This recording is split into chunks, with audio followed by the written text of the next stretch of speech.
Bueno, yo rápidamente os doy la bienvenida en nombre de la librería. La verdad es que eh, presentar libros que nos explican el mundo actual y desde una perspectiva personal, pero a la vez de análisis, pues sucede a veces. Pero tener a gente como vosotros que nos lo puede explicar en directo siempre es muy de agradecer y es como una especie de premio a la librería por mantener un fondo y por mantener una línea y tener editoriales como El Viejo Topo, con toda su historia detrás, que persiguen siempre el ayudarnos a pensar, ayudarnos a analizar. En este momento en que todo va rápido y cada vez va más rápido y parece que el mundo no se quiere parar nunca, poder tener un libro en la mano y reflexionar sobre las cosas, aunque sea con este título que parece que no llegaremos a mañana, ya nos lo contaréis ahora. La verdad es que os lo agradecemos mucho a vosotros por venir de tan lejos, de tan cerca, y a la editorial por tenernos presente en estas propuestas, que espero que continuïn sempre a aportar-nos coses tan interessantes. Dicho esto, pues la documenta es vuestra. Adelante. Muchas gracias. Y señor Riera.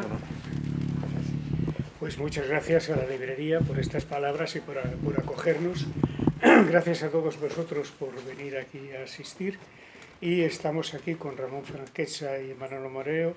Los dos son muy conocidos de todos vosotros, estoy seguro, no hace falta decir gran cosa. Ramón, profesor de económicas, ya sabéis, ha publicado varios libros, dos de ellos en El Viejo Topo. Preocupado por la actualidad cotidiana, porque curiosamente sus dos libros tienen la palabra hoy en el título. Pensar como es, pensando como Marx hoy, pensar el imperialismo hoy, me parece. Y hablemos de imperialismo hoy y de pensar en Marx hoy. Bueno, no hace falta que hable de los méritos intelectuales de él, pero sí quisiera subrayar una cosa que muchas veces no se dice y es algo que yo admiro en él y que creo que hasta se lo debo haber dicho. Ramón es una persona que está con los de abajo, desde abajo, a pie de calle. No es solamente un intelectual que escribe y que reflexiona en una jaula de cristal, sino que está a pie de calle. Y eso creo que es absolutamente hoy impagable. En cuanto a Manolo, ¿qué voy a decir? Manolo Moreo, que todos lo seguimos en sus artículos, en sus libros innumerables, no sé cuántos tiene El Viejo Topo, soy incapaz casi de reproducirlos. Y nos van a hablar hoy, bueno, él, como ya sabéis, ha sido diputado, ha estado metido en todas las guerras de la izquierda en los últimos 30 años, ¿verdad? Y, bueno, últimamente está incursionando mucho en el terreno de la geopolítica. Probablemente es de las personas en el seno de la izquierda que más escribe en temas de geopolítica. Nos van a hablar hoy de una cosa que antes lo estábamos comentando a la entrada con Ramón, parece que no esté pasando nada. El mundo se está desmontando, está habiendo un desastre en diferentes puntos del globo. Hay quien opina que la Tercera Guerra Mundial ya ha empezado y estamos nosotros viendo los programas de televisión tranquilamente y sin hacer absolutamente nada, ¿no? En fin, dejo de hablar porque lo interesante es que hablan ellos, así que adelante. Bona tarda, agrair a la gent de Documenta que ens hagi cedit aquest local per poder debatre d'idees, no? I agrair tant a Miquel Riera com a Manolo que m'hagin demanat fer aquesta presentació. Quan el hecho que Manolo me pida algo es vaya, obligatorio responder y estar aquí, ¿no? Manolo, además de haber sido diputado, además de ser una persona de larga trayectoria, es una persona que sigue leyendo un montón, como siempre ha hecho, y sigue pensando que esto es algo inédito, ¿no? En lugar de vivir de rentas y del pasado, no, sigue reflexionando día a día, primero para conocer dónde estamos, qué tierra estamos pisando, y segundo para proponer ideas de caminos de salida, ¿no? El libro, sin embargo, también hay que decir que no es un libro que apunte salidas, es un libro que sobre todo lo que hace es describir la realidad en que estamos. ¿Es algo banal esto? No. No porque uno, lo comentábamos ahora con Miguel, ¿no? uno tiene la sensación de que estamos en el Titanic. Las bodegas se están llenando de agua, la quilla se está rompiendo, pero la orquesta sigue tocando como si nada pasara y como si nada hubiera de pasar, porque simplemente a nivel de cubierta parece que no pasa nada. Pero sí está pasando, ¿eh? Manolo trae en las conversaciones que tenemos un viejo aforismo chino que viene a decir que afortunados de aquellos que no viven tiempos interesantes, pero indudablemente estamos viviendo un tiempo interesante, nos guste o no nos guste. Y los tiempos interesantes traen cosas terribles, pero también abren ventanas de oportunidades, cosa que tampoco pasa cada día, ¿no? Los grandes momentos en los últimos tiempos, ¿no?, de abrir una posibilidad de cambios profundos tectónicos, pues se dan cada 100 años o cada 80. Y ahora estamos abriendo una etapa de cambios enormemente profundos, sin que nos demos cuenta. No solo mis estudiantes, que parece que, en fin, tenemos una universidad absolutamente muerta, en que sería difícil hacer una presentación de un libro así, porque lo más probable es que estaríamos Manolo, Miguel y yo, ¿no?, porque no hay interés sobre este tipo de reflexiones, cosa que no tiene nada que ver con la universidad que yo conocí, sino también entre los activistas. Mirad, voy a plantearos una anécdota, ¿no? Yo estos días tengo en casa a la compañera Lina Norodña del MST, de la Comisión Internacional del MST en Sao Paulo, que está participando en una serie de acciones solidarias en torno al tema de Julian Assange, en torno al tema de Palestina, y ha estado pues esto en Lisboa, en Bilbao y ahora estos días en Barcelona, acompañándonos en diversas cuestiones. Y la compañera el otro día cenando nos comentaba, a mi mujer y a mí, que estaba sorprendida. Y estaba sorprendida porque, claro, ella la imagen que tenía de Europa no casa nada con lo que está viendo. Porque para ella y para los compañeros de Brasil, Europa es una sociedad en que, en fin, hay sanidad, hay derechos sociales, es una sociedad en que ha habido una presión fuerte de cambio, y cuando ha aterrizado aquí se ha encontrado lo que hay. Un neoliberalismo rampante al mismo nivel que hay en Latinoamérica. Claro, a mí me hace pensar mucho que una persona, no un estudiante, no, un activista del Partido de los Trabajadores de Brasil, comprometida con el MST, una persona esta que pelea, se continuará creyendo el discurso dominante de los medios de comunicación que Europa es un jardincito, ¿no?, lo de Borrell. Porque es curioso, porque los mismos que están destruyendo el estado del bienestar y las conquistas que se consiguieron en Europa después de la Segunda Guerra Mundial, al mismo tiempo, en los medios de comunicación se dedican a dar una imagen que aquí no pasa nada.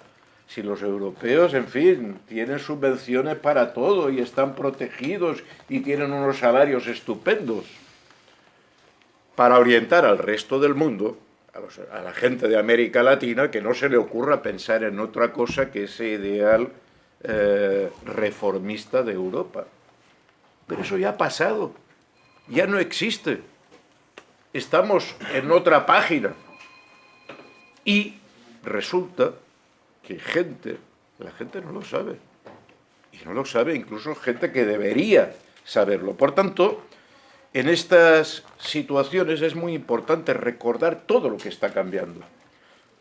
Porque estamos invadidos, estamos colonizados por unos medios de comunicación que no nos dejan ver la realidad. Seguimos pensando, pues yo qué sé, en un Irán sectario y fundamentalista. Oiga, que no es así. Que Irán ha estado prestando apoyo a los armenios, que son cristianos, simplemente y son de otra religión, pero los están apoyando geopolíticamente. que Irán ha sido capaz, dentro de la tradición sectaria religiosa del chiismo, de establecer acuerdos con los sunitas de Arabia Saudí, en bien de su pueblo, en bien de la paz, de intentar encontrar un mundo más equilibrado. Estamos en un mundo en que China, en los últimos 20 años, ha sacado de la pobreza a 850 millones de personas. Hazaña que es mucho más que lo que consiguió la socialdemocracia en Europa después de la Segunda Guerra Mundial. Porque sí, conseguimos vacaciones pagadas, conseguimos un sistema de pensión, todo esto que ahora nos quieren quitar, pero los europeos éramos unos cuantos menos que los chinos, ¿eh? Y todavía alguien sigue discutiendo de si China es un capitalismo, si China es un imperialismo, no viendo la realidad, lo que cambia día a día delante de nuestros ojos, de la inclusión educativa, de la mejora de los derechos. Seguramente no es el tipo de socialismo ni de comunismo que hubieran soñado ni Lenin ni Trotsky a principios del siglo XX. Es que estamos 120 años después, ¿eh? Y hoy las posibilidades de acción, de mejora y de transformación social se dan en otro nivel. Estamos en un mundo que la gente está tragando, que estemos contribuyendo en una guerra en defensa de la libertad, en defensa de la democracia. Pero claro, lo que digamos el común de la gente no sabe, no se le dice, es que mientras en Rusia habrá elecciones dentro de 2 meses, o dentro de 1 mes y medio, en marzo, en que se presentan 14 candidatos, en que hay una enorme pluralidad de partidos, y que es verdad que hay un tipo, Navalny, que lo han empurado por recibir dinero de Estados Unidos a través de las fundaciones. Pero Navalny no sacó ni el 1% de los votos. Los medios de comunicación lo consagran como la oposición a Putin. No, señores. La oposición a Putin con el 40% de los votos se llama Partido Comunista de la Federación de Rusia. No es el señor Navalny. Pero estamos defendiendo esa democracia. ¿Y qué democracia? La de Ucrania. Un Estado que ha suprimido a todos los partidos de izquierda y a todos los sindicatos, que lleva provocando y generando una persecución étnica y cultural sobre las minorías en su territorio, acentuando, es decir, bueno, pues seguramente si habláramos con mis estudiantes, con mucha gente, te diría, no, estamos defendiendo, están fuera de la realidad. Pero a pesar de todo, como decía Galileo, el mundo se mueve cada día, en cada acontecimiento, en cada resultado, cada patente que consiguen hacer en los países de los BRICS, en cada kilómetro de carretera que construyen, en cada persona que se le da empleo, un lugar en la vida y una vivienda. Y también el mundo cambia cada vez que nos quitan un CAP, que nos quitan un médico de donde estamos, que nos obligan a trabajar 2 años más para conseguir la pensión, que privatizan las residencias, encierran a nuestros abuelos y los condenan a muerte porque los excluyen de acceder al sistema sanitario. Y parece que esto, digamos, no tiene importancia. En fin,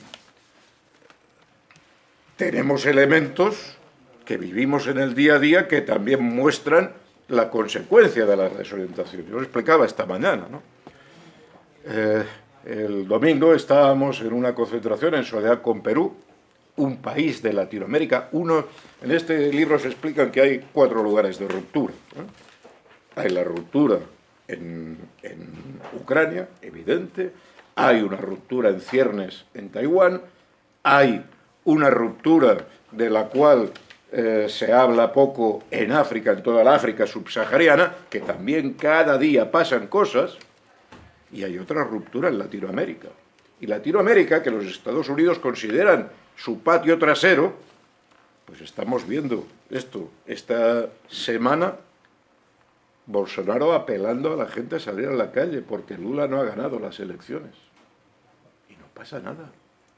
Esta semana viendo cómo el presidente electo de Perú, Pedro Castillo, sigue confinado en la cárcel después de más de un año de haber sido destituido, destitución protegida por los soldados que Estados Unidos ha enviado a Perú, y cuando tiene un problema de descomposición cardíaca, a duras penas le dejan entrar en el hospital para volverlo a sacar inmediatamente. A ver si consiguen que se muera y acaban con el conflicto institucional en que se han metido. Evidentemente, la otra parte que vamos a estar en América Latina. Pero bueno, ya me he ido. Estábamos reivindicando, como hace la comunidad peruana desde hace más de un año, cada domingo en las Ramblas de Canaletas, la libertad de Pedro Castillo. Éramos unas 50 personas y nos pasan 500 jóvenes que primero yo veía las pancartas de lejos, Gaza, caza, no era no a Gaza, era no a la caza. ¿Cómo es posible que nuestros jóvenes, en lugar de preocuparse del genocidio que hay en este momento en Gaza, en lugar de preocuparse del futuro que tienen comprometido, eso que les están colocando, de que no hay futuro, de que acepten vivir peor que sus padres, salen a protestar contra la caza? Tampoco es que sea una cuestión, yo puedo entender que determinadas formas de caza son una salvajada en el mundo de hoy. No sé si los jóvenes son capaces de entender lo mismo. Porque una cosa es el cazador en el Amazonas que intenta cazar con una flecha un mono y se tiene que pasar 5 horas cazando, o el esquimal en la tundra de Siberia que para coger una foca se tira también unas cuantas horas esperando y tal, y la otra, el último gesto de caza que pude ver caminando por el Pirineo en Andorra con mi compañera, un Super 4x4, una señora, en fin, vestida elegantemente, sentada en una silla con un fusil con mira telescópica y 3 o 4 asistentes para poder cazar un ciervo que estaba paseando por ahí. Claro que eso es indignante. Claro que eso es indignante. ¿Qué gracia tiene con un fusil de mira telescópica? Pero bueno, el problema es, ¿por qué nuestros jóvenes la cogen con la caza? Porque se les ha inducido a ello. Porque hay las fundaciones de Soros, de los fondos de inversión, que tratan de construir relatos alternativos que cubran la insatisfacción. Queremos vivir en un mundo mejor. Un mundo mejor no es que tengan trabajo, no es que tengan una buena educación, no, es que no haya caza. Se ha desplazado. Y mientras estos jóvenes que están siendo reprogramados ignoran la que se les viene encima. Mirad, en YouTube, si miráis los vídeos de la Segunda Guerra Mundial, por ejemplo, Noche y Niebla, un documental sobre los campos de concentración, veréis que los cadáveres se pichelan. Es decir, se hacen borrosos. Ya no se puede ver a la gente que estaba ahí en los crematorios muertos. Se ha despichelado. Se pichela también las cruces gamadas. Hay un ejercicio de desmemoria histórica. Se banaliza de dónde venimos y qué significa la guerra. Y claro, a nuestros jóvenes les preocupa mucho más que un coche atropelle a un gatito que no que hayan muerto 7.000 niños en Palestina. Y eso tiene una causa en la distorsión que hay de los medios de comunicación. Mirad, nosotros impulsamos un medio de comunicación alternativo que vamos a trabajar con Miguel, Marea Televisión. Nos han cerrado el canal 3 veces en YouTube. Y ese cierre de canal no es apelable ante un juez, porque no es una sentencia de juez, es una decisión de una empresa privada que decide qué es lo que vas a publicar y quién va a publicar en Facebook. Evidentemente, si se trata, pues esto, de un gato atropellado por un coche, no hay problema. Pero si se trata de otras cosas, sí que se aplica la censura. Una censura que tiene como objetivo, entre otras cosas, que la gente no sepa que va en el Titanic, que no sepa que la bodega se está inundando, y los que pueden acabar yendo al frente son estos jóvenes. Por eso no quieren que se sepa cuál es la cara de la muerte, ni en el año 45, ni ahora en Ucrania, ni ahora en Palestina. Sabemos que han muerto 7.000 niños. ¿Cuántas caras de niños, mujeres o jóvenes habéis visto por la televisión muertos? No, no existe. Es como un videojuego. Eso sí, los ministros de defensa empiezan a hablar que, dado la paliza que les han pegado en Ucrania, igual hay que volver a hacer la mili obligatoria.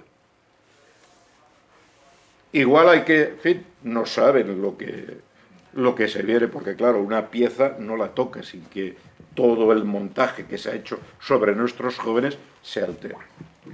Este es, desgraciadamente, el mundo en que vivimos y en que nos encontramos, que no hay voces que levanten la alarma. Porque resulta que, pues yo qué sé, la izquierda ecologista cree que es más significativo proteger a los gatos o cuestionar las subvenciones que reciben nuestros campesinos, en lugar de pensar y aplicar otros modelos alimentarios. Porque sí, se criminaliza a nuestros campesinos que ocupan las calles de París, de Berlín y hoy de aquí a España. Pero hay un silencio de piedra sobre las multinacionales agroalimentarias que destrozan las tierras de Perú y de nuestro país y que están frotándose las manos a la espera. Mirad, en el 2030 van a estar jubilados el 60% de los campesinos que tenemos. ¿Qué van a hacer con la tierra? ¿Y qué van a hacer si están arruinados? ¿Quién se la va a comprar? Los fondos de inversión. Esos fondos no quieren dólares, son trozos de papel. Quieren bienes raíces. Quieren derecho a explotar los recursos minerales, la pesca, la tierra o el agua. Y hoy todos estos acontecimientos se lo ponen fáciles. Y nuestros jóvenes consideran que el problema de los campesinos no es un problema que sea relevante. Siguen oyendo la música del Titanic, pero sí les va a afectar en lo que van a poder comer dentro de 5, de 6 o de los años que sea. Porque están cambiando. Es que nos van a cambiar hasta nuestro régimen alimentario. En esta situación, los análisis que más de 15 autores hacen en este libro, alarmándonos de cómo las bodegas se están inundando, de los riesgos que hay, pero también de los cambios, porque no debemos perder la esperanza. Este es un momento de cambios tectónicos, pero esos cambios tectónicos, aunque el libro no lo explica demasiado, también pueden ser en beneficio de las grandes mayorías. Porque hoy el mundo que tenemos es un mundo desequilibrado, injusto, en que aceptamos que la gente continúe en la pobreza, nos resignamos a que la gente esté en la exclusión y, es más, permitimos que se pierdan derechos. El derecho a una educación digna. Ved las cifras que tenemos en nuestro sistema educativo. Claro, los profesores ya lo conocemos cada día, cuál es el nivel académico, qué es lo que está pasando. Permitimos que se degraden los sistemas sanitarios. Ved las colas de espera, que nos afectan a todos y que el otro día mi madre se me queda con mi compañera en el ascensor, se nos desmaya. Mi compañera, que es médico, se asusta, oye, hay que mirar inmediatamente qué ha pasado. Y le dan hora para hacerle una revisión en el ambulatorio para dentro de 4 meses. Una persona tiene 97 años. Una persona con 97 años, un problema cardíaco, y te dicen que dentro de 4... Por suerte, en fin, debían ser otras cosas. Pero si es un problema cardíaco, le están condenando a muerte. Nos están condenando a muerte a nosotros, porque nosotros también llegará el día que necesitaremos esa prestación sanitaria que teníamos antes y que se ha perdido. Cuando yo era estudiante, dentro de Europa no había nada como el Servicio Nacional de Salud del Reino Unido. Era el mejor sistema sanitario. Hoy el sistema sanitario es mucho peor que el español, el que tienen en Inglaterra. O sea que no demos nada por perdido, porque podríamos estar peor. Sobre todo si no nos enteramos. Porque al menos si tenemos conocimiento de qué es lo que se está moviendo, podemos actuar.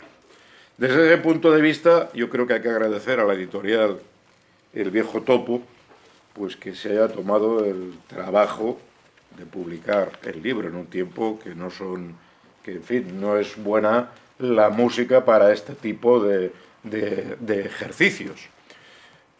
Y tenemos que agradecer a los autores que hayan reflexionado, se hayan puesto de acuerdo para plantearnos esta reflexión que Manolo encabeza y cierra, ¿no? Y por tanto, pues yo creo que también debe ser un orgullo para la gente que lucha en este país, que sea un activista, un político, un luchador de nuestro Estado, que esté desarrollando, encabezando y cerrando este tipo de reflexión.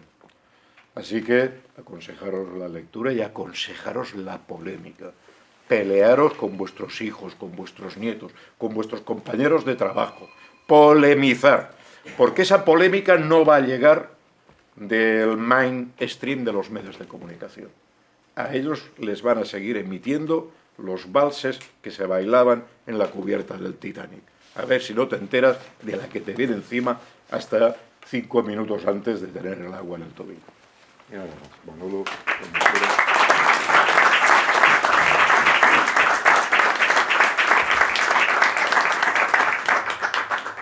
Yo agradezco muchísimo, ¿no?, vuestra presencia aquí, en esta librería, en una librería. La lucha por el libro es la lucha por la libertad y el pensamiento. Y por tanto agradezco mucho que estéis aquí. Agradecer, sobre todo, a Miguel Riera el riesgo que corre siempre en esta profesión suya, que muchas veces creemos que siempre está en peligro de desaparecer, que nos da una lección más para sacar un libro como este, tan contracorriente, y también el esfuerzo, ¿no?, por intentar desde el Viejo Topo esclarecer, dar luz a un mundo que se nos ha vuelto ancho y cada vez más ajeno, que era un bello libro de Ciro Alegría, ¿no? Está también con nosotros, no por casualidad, Nicolás Lynch, que es un político de la izquierda peruana, de muchos años de trabajo, estudio y lucha social, con el que hemos estado haciendo en un pueblecito de Sevilla un videolibro, ¿no?, para que salga en Perú lo más breve posible, ¿no?, y que está también con nosotros en esta tarea, ¿no?, de dar luz, de esclarecer. Claro, lo importante cuando se viene una presentación del libro es que se compre el libro, ¿no? Faltaría más, pero es bueno subrayarlo, ¿no?, porque para que salgan libros como este hay que comprarlo, porque si no la cosa no funciona, ¿no? Y ese es el riesgo que corre siempre una editorial como El Viejo Topo. Ahora, este año se conmemora el centenario de Lenin, de la muerte de Lenin. A mí no me gusta mucho pensar por hechos históricos y efemérides, no tengo esa cabeza yo preparada para eso, ¿no? Pero en un libro como este, Claro, es importante hacer cuenta, echarle cuenta, como dicen en Andalucía, hay que echarle cuenta al compañero Lenin, ¿no? 100 años después, ¿no? Y todos los que venimos, como yo, como Miguel Candel, de esa tradición, siempre nos hemos quedado muy impactados, ¿no? Por dos asuntos al que Lenin nos sometía, ¿no? Los dilemas a los que Lenin nos sometía, ¿no? En uno nos dijo que sin teoría revolucionaria no hay movimiento revolucionario, ¿no? Una cosa terriblemente exigente, ¿no? Y el otro era el análisis concreto de la realidad concreta, ¿no? De esos dos principios, de esos dos llamamientos que él nos hacía, de esas dos exigencias que él nos ponía, yo siempre, en mi análisis político, en mi esfuerzo por estudiar las cosas, siempre pienso al modo leninista, ¿no?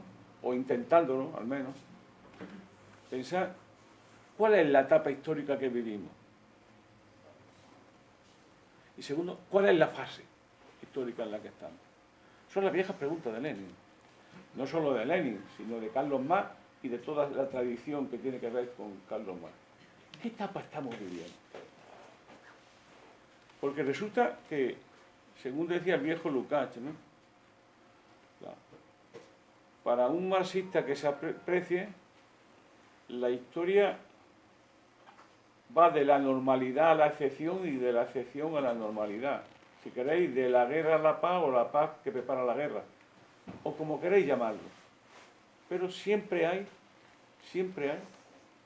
esta idea de preguntarse por la etapa histórica en que se está y cuál es la línea maestra de esa etapa en la que se está.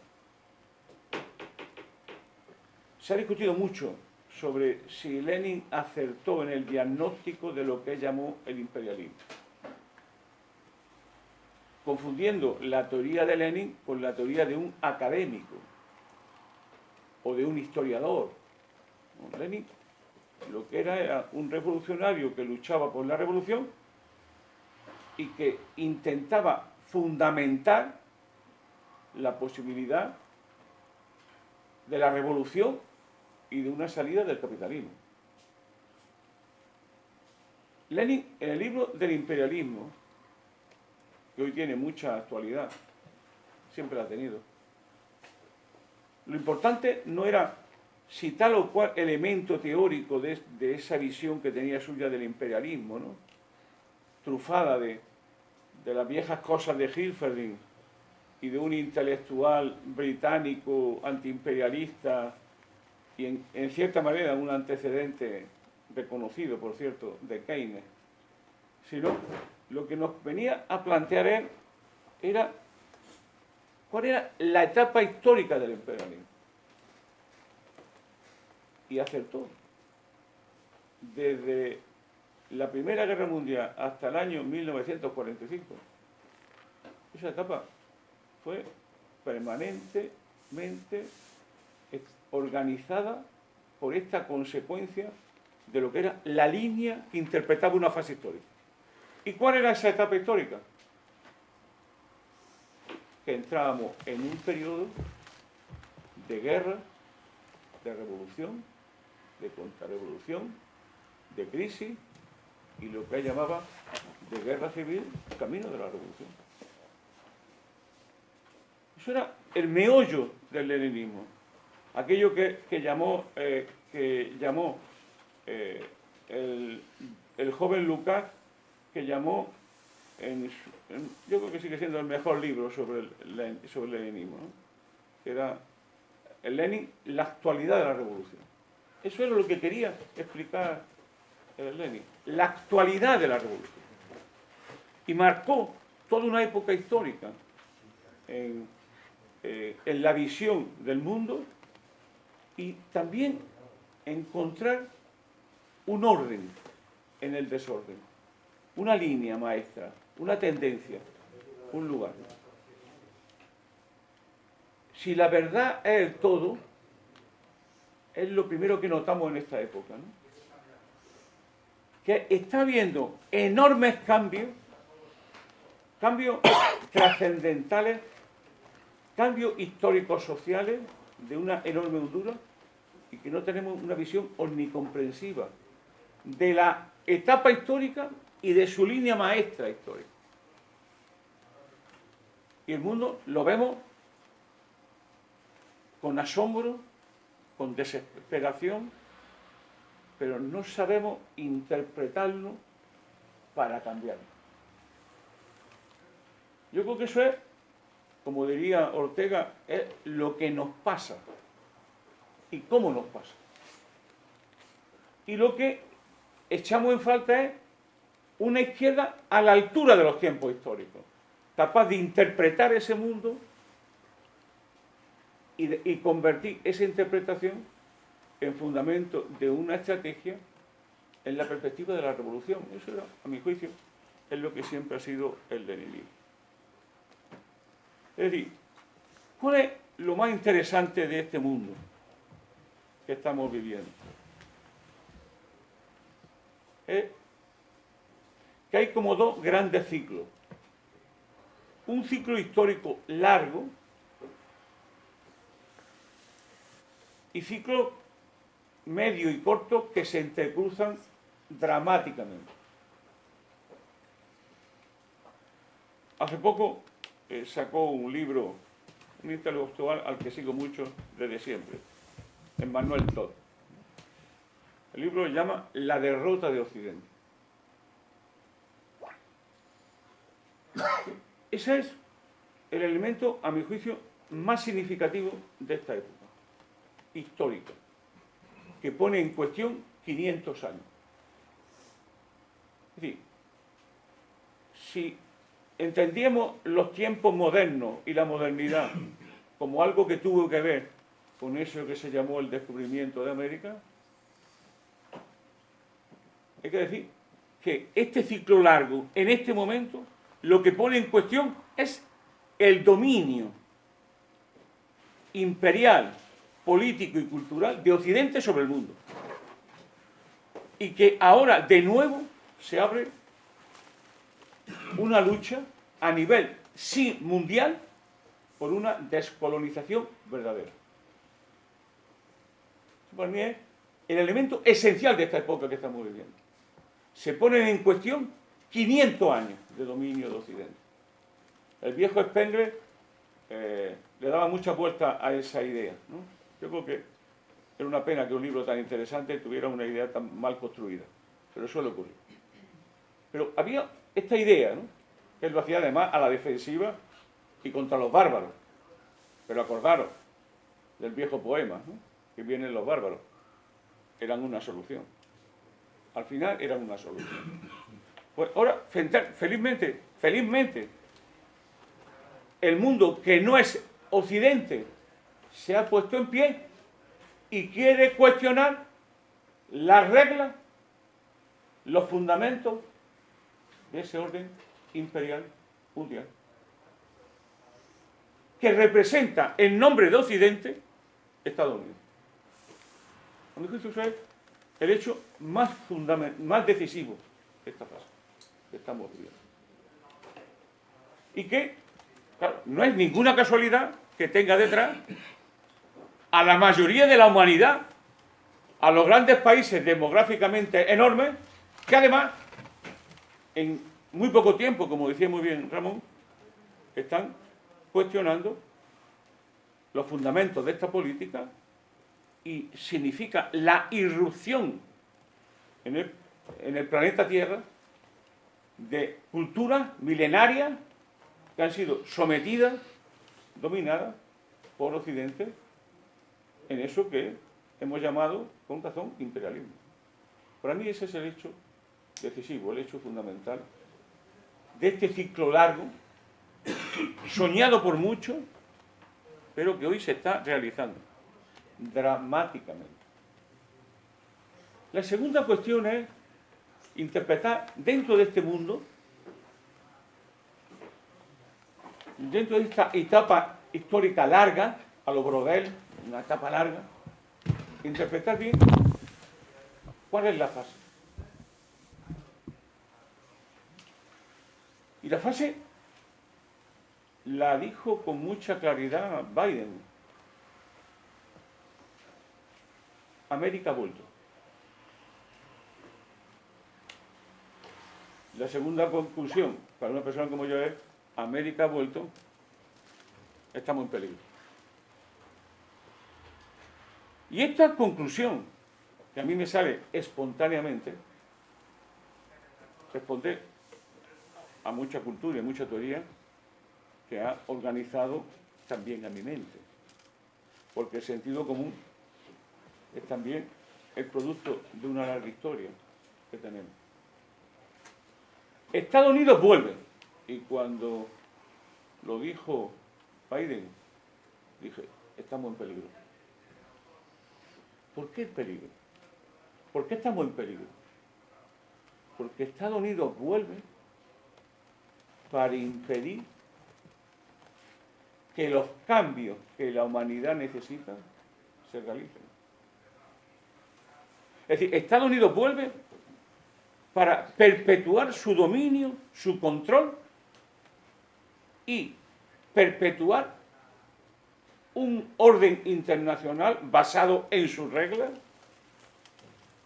que garantice sus privilegios, su dominio y su control sobre las poblaciones.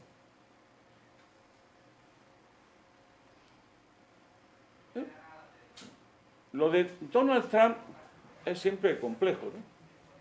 Yo me acuerdo en mis viejos tiempos con Pablo Iglesias y en la Tuerca, que estuvimos analizando las elecciones norteamericanas. Yo afirmé, no porque fuera muy listo, sino porque soy muy leído, que es otra cosa, afirmé que iba a ganar Donald Trump. Entonces, en los que estaban conmigo y esta maravillosa izquierda woke que nos domina, la izquierda woke está siempre enamorada de la señora Clinton, que era la progresista, y el otro era un reaccionario. La verdad es que este reaccionario es el único presidente en la larga lista de presidentes que no ha comenzado una guerra. Es más, sacó a Estados Unidos de todas. Y nos amenazó, qué inmensa alegría, con acabar con la OTAN. Yo esa amenaza estuve a punto de celebrarla. Amenaza con irse de la OTAN. Además, ahora nuestros dirigentes de la izquierda woke y de la izquierda en general, y la señora Meloni, etcétera, etcétera, nos dicen que hay que tener mucho cuidado porque a lo mejor la OTAN puede desaparecer si vuelve a ganar Donald Trump. Yo estoy asustadísimo. No os podéis imaginar. Porque lo que hay detrás también de esta historia, que nosotros siempre pensamos, según nos editorializa el periódico El País, en esta historia lo que no nos damos cuenta es que Estados Unidos, como todo imperio, también el imperio romano, también el imperio británico, como todo imperio, vive siempre una contradicción entre su estado y su estado imperial, ¿no? Esa es una contradicción larvada. En Estados Unidos vive, de facto, una guerra civil. Y Donald Trump es la expresión de esa guerra civil que se ve ahora en el conflicto del estado de Texas, que puede terminar en un conflicto armado. Entonces, para muchos de nosotros, no es que nos gustara Trump, que a mí realmente le tengo una escasa simpatía, sino que lo que intentáramos era interpretar por qué en ese momento Donald Trump le ganaba la partida a la señora Clinton. Y nosotros, algunos de nosotros que seguimos esos temas con cierto detalle, siempre supimos que la señora Clinton era una intervencionista militar y que la intervención militar iba a ser un elemento fundamental en el mandato de la señora Clinton. Entonces, cuando dije asegurar que los que estaban en la mesa no se apartaron de mí llamándome rojo pardo, porque lo de rojo pardo ya me lo llaman otros y en otros contextos y en otros momentos. Y cuando dice Biden, vuelvo, es que vuelve esa política. La política del intervencionismo político-militar como elemento clave para el mantenimiento del orden imperial bajo hegemonía norteamericana. Es eso que hoy hablamos de que estamos transitando de un mundo unipolar a un mundo multipolar. Pero ¿qué es la transición de un mundo unipolar a un mundo multipolar? Una gigantesca redistribución del poder mundial. Y ahí aparece eso que se ha llamado, por un norteamericano llamado George Allison, la trampa de Tucídides.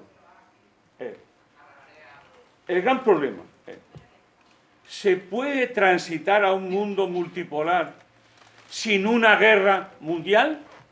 Ese es el título del libro. Y lo pongo como interrogante, porque los sujetos tenemos algo que decir. Los sujetos estatales, los movimientos sociales, y me imagino que hasta la izquierda. Yo eso ya lo digo con mucha más duda, eso último. Por ejemplo, estamos en el gobierno más de izquierda de la historia mundial de España,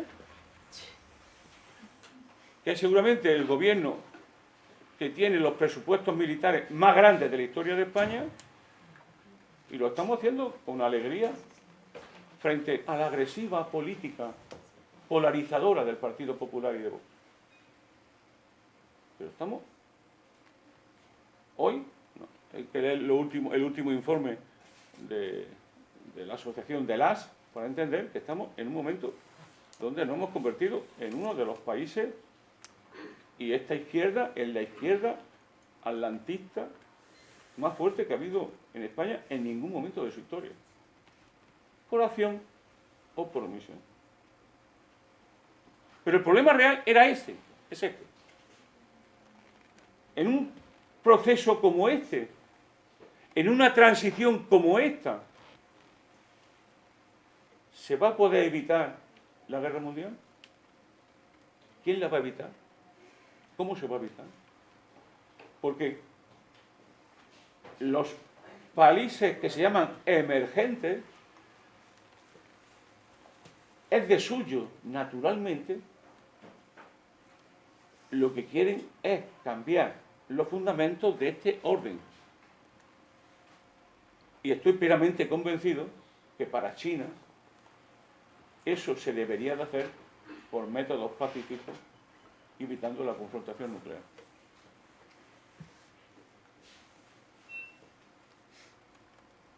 Toda la política de Biden ha sido esa. Me acuerdo mucho ahora, lo discutía con Nicolás el otro día, de Vladimir Putin, uno de los políticos más amados de España, que decía, con una cierta sorna, lo ingenuo que era el gobierno de Gorbachov y él mismo con la negociación de los norteamericanos y con la negociación de Occidente sobre el fin de la Unión Soviética y de la desintegración del Pacto de Varsovia. Hablaba de ingenuidad. Para mí, la gran equivocación de Gorbachov, que tuvo unas cuantas, fue pensar que una vez que la URSS dejase de ser un país anticapitalista y con vocación revolucionaria mundial, sería admitido en el concierto de las naciones como una potencia más.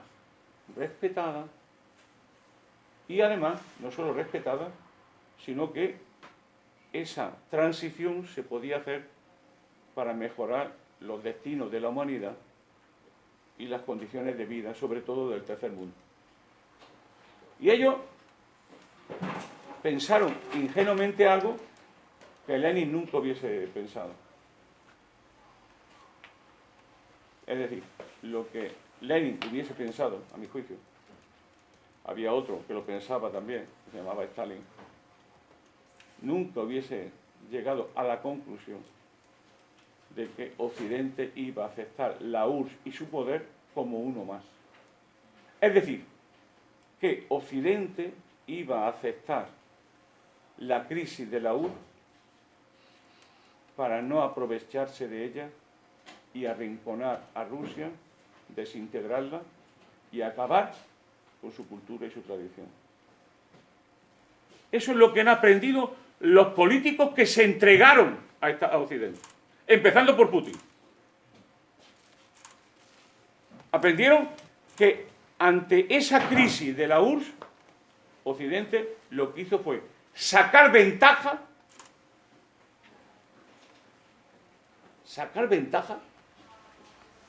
y sobre todo inaugurar un nuevo orden bajo su hegemonía. Eso fue declarado públicamente por Bush padre en el año 91. Pero esto es muy importante, porque a partir de ese momento, esto está muy documentado, toda la política internacional de Estados Unidos está dirigida a un solo objetivo: impedir que Estados Unidos pueda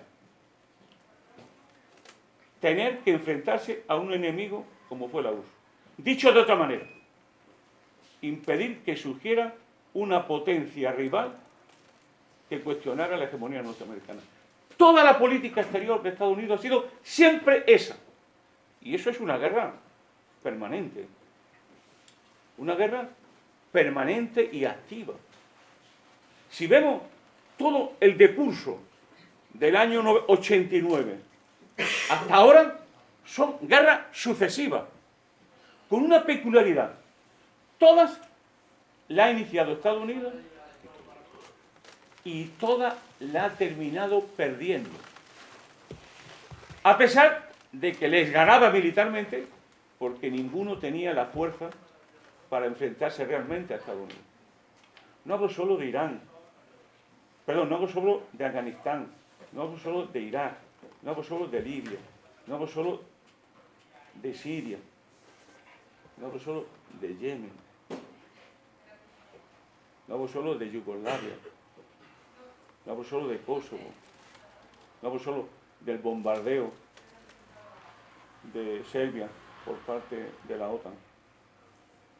Guerra continua que siempre ha perdido Estados Unidos. Lo diré de otra manera: Estados Unidos tiene una capacidad prodigiosa para construir monstruos que no puede controlar y que le obligan continuamente a escalar, a ampliar el registro. Nada explico eso mejor que lo que está pasando en Gaza. ¿Qué está pasando en Gaza?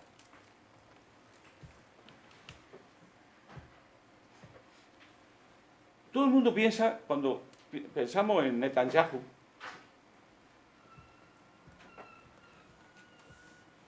parecería como que Netanyahu es un aliado estratégico de Estados Unidos que se le escapa. Al menos esa es la sensación que nos dan los medios. Estados Unidos no controla suficientemente bien a Netanyahu. Es más, Estados Unidos no controla suficientemente a Zelensky. Estados Unidos no controla bien a Zaluni.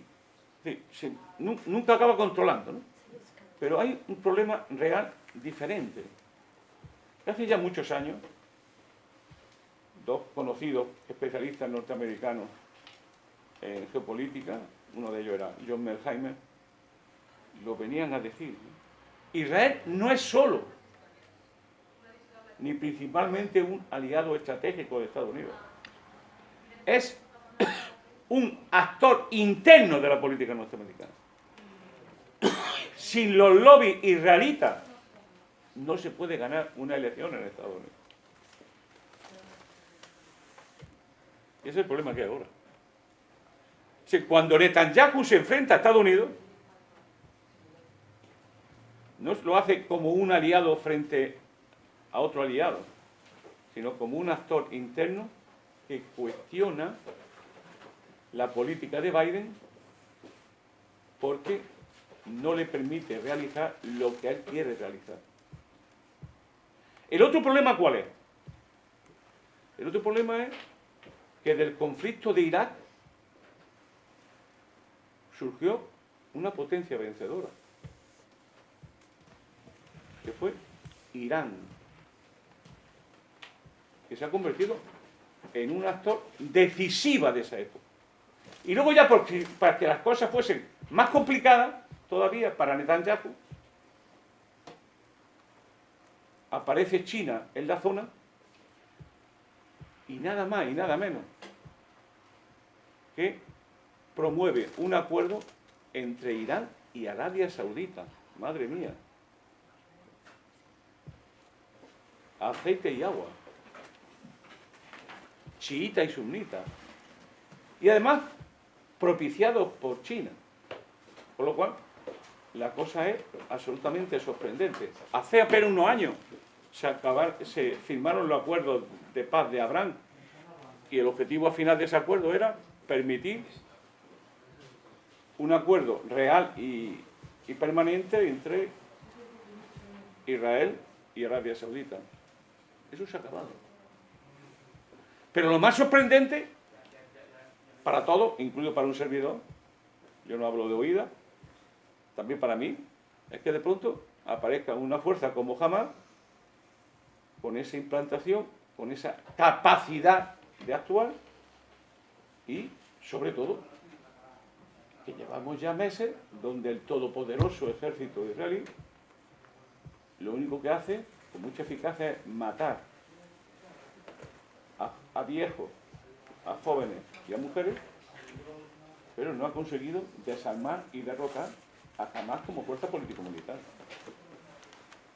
Y como suele ocurrir cada vez que Estados Unidos interviene, escala. Se le escapa de las manos, se le va rompiendo, y ahora ya hemos tenido que aprender la gramática de quién son los hutíes. Los hutíes. Y tenemos que volver a leer a Paco Veiga para que nos explique qué es lo que ha pasado en Yemen. Y ahora resulta que nos enteramos, hablo en metáfora, nos enteramos de que hace 8 años que un grupo de revolucionarios, rebeldes, como queréis llamarle, se han enfrentado militarmente y ganándole a Arabia Saudita, a Norteamérica, a Israel, y que además han dicho que son solidarios con el pueblo gazatí y que están dispuestos a intervenir militarmente. Está pasando en el mundo, ¿no? Bueno, pues mire, lo que quería decirle es que todo eso tiene una línea roja, que es el levantamiento de los pueblos del sur global contra Occidente. Quien no lo vea está ciego. Por eso, que Estados Unidos esté en crisis es una buena y una mala noticia. La buena noticia es que está en crisis porque se le está cuestionando. En relaciones internacionales, como en la vida, pero en las relaciones internacionales el poder es siempre relacional. Decae, está Estados Unidos en declive, no solo por su crisis interna, sino porque otros están en ascenso y lo cuestionan. Pero a su vez es una mala noticia. ¿Por qué? Porque nada hay más peligroso que una potencia en declive que sigue siendo, sin ninguna duda, y sigue teniendo superioridad político-militar. Es el único imperio real. Estas cosas de los debates, quién es imperialista y quién no, me divierten mucho en este momento. No, pero es así. O sea, ¿quién puede tener 800 bases militares en el mundo? ¿Quién puede tener, junto con la OTAN, más de la mitad del gasto militar del mundo? ¿Quién puede, en cualquier momento, aprovechando su despliegue marítimo y sus grandes portaaviones, de mover 200, 300.000 personas en pocos meses? Normalmente lo puede hacer Estados Unidos. Entonces, el peligro de esto que se ha llamado la trampa de Tucídides es que Estados Unidos use su potencial político-militar para mantener su privilegio, su orden. Que la otra cara de ese orden militar es el orden del dólar. ¿Cuándo empezó esto? Esto es, como siempre, largo. Esto tuvo que ver con el crack del año 8, que decía en un libro muy interesante Juan Ramón Capella, al que quiero recordármelo aquí hoy. El crack del año 8. Ahí empezó todo. Eso fue la señal de que el mundo unipolar, organizado y dirigido por Estados Unidos, estaba en una crisis de fondo, estructural, económica, política y militar. ¿Quién salió al rescate del sistema? China. Sin China estaríamos en una crisis de enormes proporciones, en una repetición gigantesca de la crisis del 29. Y fue China la que impuso un orden. Y es hoy China, lo digo con toda sinceridad, la única garantía de que la transición a un mundo multipolar no acabe siendo el comienzo de una guerra nuclear. De la vieja sabiduría china, de su vieja cultura, dependemos mucho de nosotros. Yo creo que en gran parte depende de la humanidad en este momento. No solo de China, sino de su saber hacer diplomático. Ya os dais cuenta que la diplomacia ha desaparecido. Es todo guerra ya. La diplomacia es como aquello, ¿no? No es ya la continuación de la guerra por otros medios. La diplomacia es la guerra misma. Un modo de imponer la guerra. Lo que se ha llamado la diplomacia coercitiva, basada fundamentalmente en las sanciones contra los países que no aceptan el diktat de Estados Unidos. Por lo tanto, ese es el trasfondo, no quisiera irme mucho más lejos, de lo que venimos a plantear en este libro. Un libro es curioso, ¿no? Significativo, que el único europeo creo que soy yo en ese libro. Es un libro escrito por latinoamericanos y por cubanos. Y no es casualidad que el día 17 de este mes presentemos el libro en La Habana, en la Feria del Libro, en La Habana. Y también acordarme en este proceso de Cuba, ¿no? El que tiene el poder, insisto, no todos son iguales. El que tiene el poder y la capacidad que le da es Estados Unidos. Los demás tenemos que vernoslas con él. ¿Qué ocurre para Estados Unidos? Estados Unidos ha ido recorriendo, el que tiene el poder tiene la capacidad de determinar los conflictos, pero no necesariamente el control de los mismos. Y hay una serie, lo ha dicho Ramón muy bien, una serie de fracturas en el mundo. Hay una línea clara para Estados Unidos. El rival sistémico, qué bonito nombre, el rival sistémico, o sea, lo que en términos de Calamí llamaríamos el enemigo, es China. Todo lo demás, incluido Rusia, es secundario.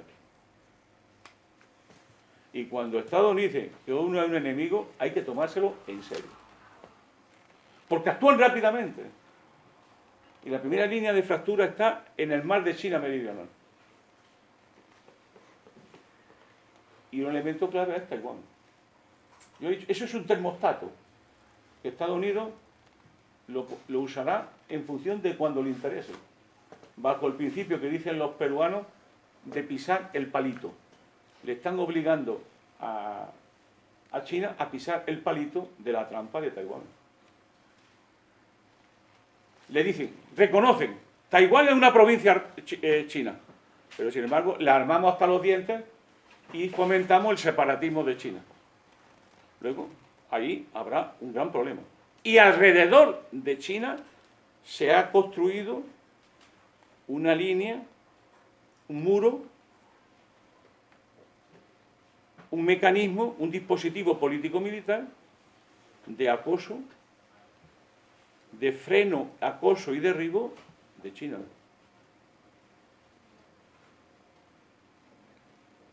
Para hacer eso, Estados Unidos tiene una política de alianza, siempre la tiene, y bases militares en todos lados. China está rodeada de bases militares norteamericanas. Hoy está rodeada. Y en ese mecanismo que ponen en marcha, crearon una alianza primera, ¿no?, que funciona como círculos concéntricos. El AUKUS, un acuerdo entre Australia, Gran Bretaña y Estados Unidos.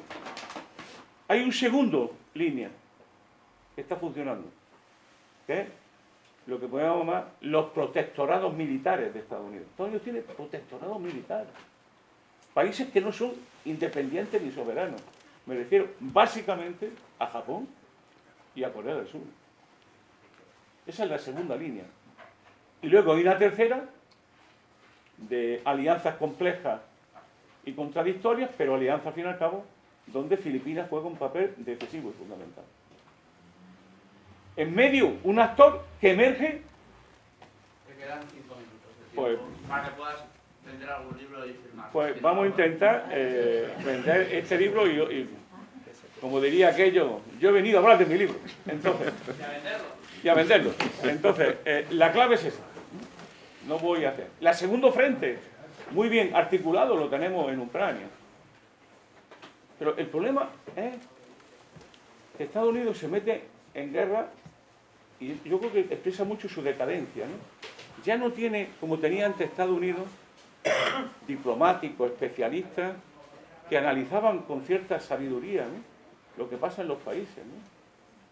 O sea, Estados Unidos pensó que con una conjunción de sanciones militares, sanciones tecnológicas, sanciones económicas y el todopoderoso ejército ucraniano iba a derrotar en 3 días a Rusia.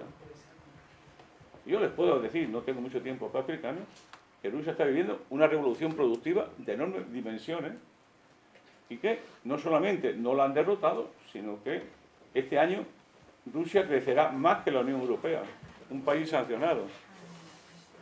Crecerá más que la Unión Europea. Segundo punto. Tercer frente. El tercer frente, lo ha dicho antes, es el Sahel. Nunca olvidarlo de África, por favor. Porque la mayoría demográfica, la mayoría del crecimiento demográfico del mundo va a estar en África de aquí al 2100. Habrá un solo país, como es Nigeria, que Nigeria sola tendrá más habitantes a mediados de este siglo que la Unión Europea. Sí. Nigeria tendrá más habitantes que la Unión Europea. Lo digo para que esta idea de que la inmigración, esto se va a acabar, para que se entienda. El Sahel es la línea de defensa de Occidente. Y en el Sahel hay una crisis enorme del potencial de Occidente y específicamente del imperio francés. Y luego está otro frente, no voy a hablar del latinoamericano, porque aquí hay gente que sabe más que yo. Y luego está lo que siempre ha sido uno de los grandes frentes de esta historia, que es el frente de Oriente Medio, donde empezamos ya a caminar en la cuerda floja de la escalada global. Netanyahu lo tiene claro. El objetivo es Irán, provocar la guerra con Irán. Y ahí está. Esa es la batalla en este momento. Lo que ocurre es que el Irán de ahora no es de hace 10 años. es uno de los mayores poderes militares del mundo. Y diré más, hay una alianza estratégica entre Rusia, China e Irán que está reestructurando Eurasia globalmente. Termino con Hordelin. Sí, el momento es dramático. Pero también es el momento del salto. ¿Dónde está el problema? Que con la etapa anterior de Lenin había un movimiento obrero, socialista organizado, que todavía seguía pensando en la revolución, tanto en su vertiente socialdemócrata como en su vertiente bolchevique o su vertiente socialista. Entre Kautsky y Lenin había muchas diferencias, pero los dos querían el socialismo y los dos sabían que el mal era el capitalismo. Eso es lo que ya no hay hoy. Es decir, que como los hijos de la mar tenemos que reconstruir el proyecto revolucionario en las condiciones de una crisis que ya Manolo Sacristán llamó en diciembre de 1973, que entrábamos en una crisis civilizatoria. Le animo a comprar el libro y leerlo.